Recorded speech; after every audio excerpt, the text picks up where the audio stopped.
Hello everybody.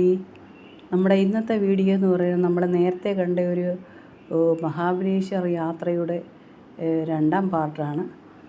നമ്മൾ മഹാബലേശ്വർ എത്തിയിട്ട് അവിടെയുള്ള കാഴ്ചകളും സീനറികളും ഒക്കെയാണ് ഇന്നത്തെ വീഡിയോയിൽ ഉൾക്കൊള്ളിച്ചിരിക്കുന്നത്.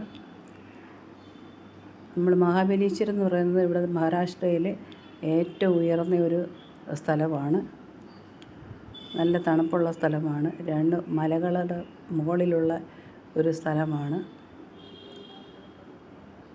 ആ മലകളുടെ മുകളിലാണ് ഞങ്ങളിപ്പോൾ നിൽക്കുന്നത്. അവിടെ നിന്ന് താഴോട്ട് നോക്കുമ്പോൾ അവിടുത്തെ സീനറികളാണ് ഈ കാണുന്നത്. രണ്ട് മലകളുടെ ഇടയ്ക്ക് ഉള്ള സ്ഥലം നമ്മൾ വാലി അല്ലെങ്കിൽ താഴ്വര എന്നൊക്കെ പറയുന്നത് ഓണം താഴ്വര എന്ന് പറയുന്ന സ്ഥലമാണ് ഈ കാണുന്നത്. അവിടെ നല്ല ഒരു അരുവി നമുക്കവിടെ കാണാം. അതിൻ്റെ ഷേപ്പ് കണ്ടാൽ നമ്മൾ നോക്കി നിന്ന് പോവും. നല്ല ഞൊറിഞ്ഞിട്ടതുപോണം കിടക്കുന്ന ഒരു അരുവിയാണ് നമുക്കവിടെ കാണാൻ സാധിക്കുന്നത്. അതിൻ്റെ കാഴ്ച കണ്ട് നമ്മൾ നോക്കി നിന്ന് പോവും. അത്രയ്ക്ക് സുന്ദരമായ ഒരു കാഴ്ചയാണ് ആ അരുവിയിൽ നമ്മൾ കണ്ടത്. നോക്കിക്കേ, എത്ര ഭംഗിയായിട്ടാണ് ആ അരുവി അവിടെ ഉണ്ടായിരിക്കുന്നത്.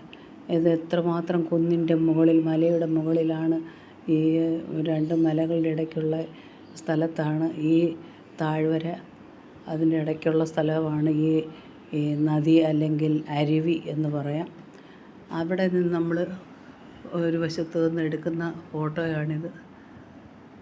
അതിൻ്റെ എതിർവശത്തുള്ള ഭാഗങ്ങളാണ് ഈ കുന്നും മലകളുമായിട്ടൊക്കെ നമുക്ക് കാണുന്നത്. ആകാശം അവിടുത്തെ ഏറ്റവും ഉയർന്ന സ്ഥലത്താണ് ആളുകളൊക്കെ കൂടി നിൽക്കുന്നത്. ഇതെല്ലാം കണ്ടു കഴിഞ്ഞതിന് ശേഷം നമ്മൾ വേറൊരു സ്ഥലത്തേക്ക് മാറിപ്പോയി. അവിടെ ഒരു ബോട്ടിംഗ് ഏറിയയാണ്.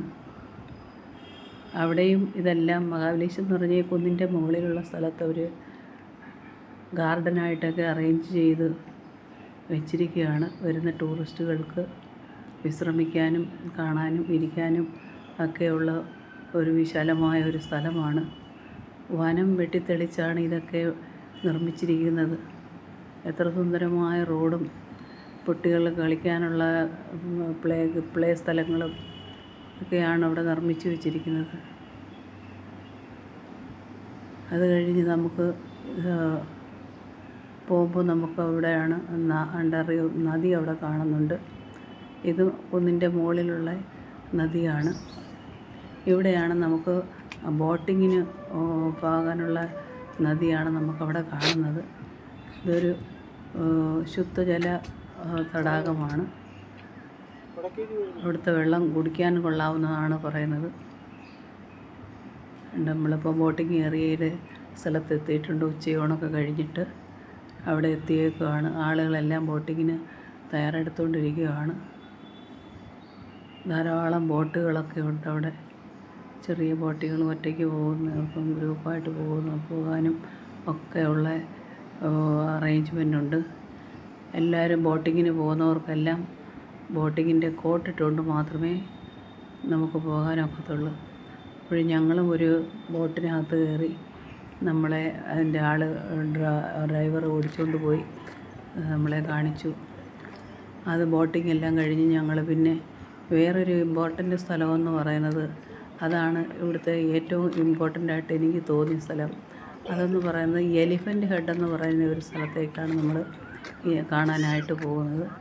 എലിഫൻറ്റിൻ്റെ തല പോലെ കാണുന്ന ഒരു മല നമുക്ക് അവിടെ കാണാൻ പറ്റും. അങ്ങനെ നമ്മൾ അത് കാണാനായിട്ടുള്ള യാത്രയിലാണിപ്പോൾ പോയിക്കൊണ്ടിരിക്കുന്നത്. ആ റോഡിൽ കൂടെ പോകുമ്പോഴുള്ള സൈഡിൽ കാണുന്ന സീനറികളാണ് നമ്മൾ കണ്ടുകൊണ്ടിരിക്കുന്നത്. എന്തുമാത്രം ഉയർന്ന സ്ഥലത്തു കൂടാണ് യാത്ര ചെയ്യുന്നത്. താഴെയെല്ലാം പച്ചപ്പ് നിറഞ്ഞ വനങ്ങളും കാടുകളും ഒക്കെയാണ് നമുക്ക് കാണാൻ കഴിയുന്നത്. അങ്ങനെ നമ്മൾ യാത്ര ചെയ്ത് ആ പറഞ്ഞ സ്ഥലത്തെത്തി. എലിഫൻ്റ് ഹെഡിൻ്റെ ഒരു ഏരിയയിലെത്തി. അവിടെ എല്ലാം നല്ല ക്ലീനായിട്ട് മെയിൻറ്റെയിൻ ചെയ്തിട്ടേക്കുവാണ്. വേലിയൊക്കെ വെച്ചു. ആരും താഴോട്ടങ്ങും മറിഞ്ഞ് കാണാൻ. എലിഫൻ്റ് ഹെഡിൻ്റെ ഒരു ഏരിയ നമുക്കിപ്പോൾ കണ്ടു തുടങ്ങിയിട്ടുണ്ട്. അങ്ങനെ നമ്മളത് കാണാനായിട്ടാണ് ഇവിടെ വന്നത്. വന്നപ്പോൾ തന്നെ ഒരു 5 മണിയൊക്കെ ആറായി. നല്ല സമ്മർ സമയത്താണ് നമ്മൾ വന്നത്. പക്ഷേ ഇവിടെ വന്നപ്പോഴത്തേക്ക് മഴക്കോളൊക്കെ കയറിക്കൊണ്ട് ആകാശമൊക്കെ ഇരുണ്ട് മൂടി. ഇതാണ് നമ്മൾ പറഞ്ഞ എലിഫൻ്റ് ഗഡെന്ന് പറയുന്ന സ്ഥലം.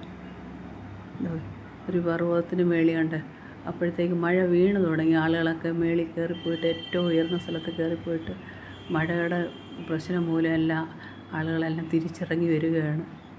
പിന്നെ നമ്മൾ കുറേ നേരം മഴയൊക്കെ കൊണ്ട് പിന്നെ ആകാശമൊക്കെ നിൽക്കും.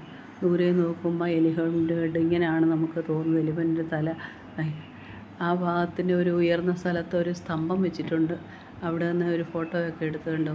ദൂരെ നോക്കുമ്പോൾ ഇതാണ് എലിഫൻ്റ് ഹെഡിൻ്റെ നമുക്ക് സീനറി കാണുന്നത്.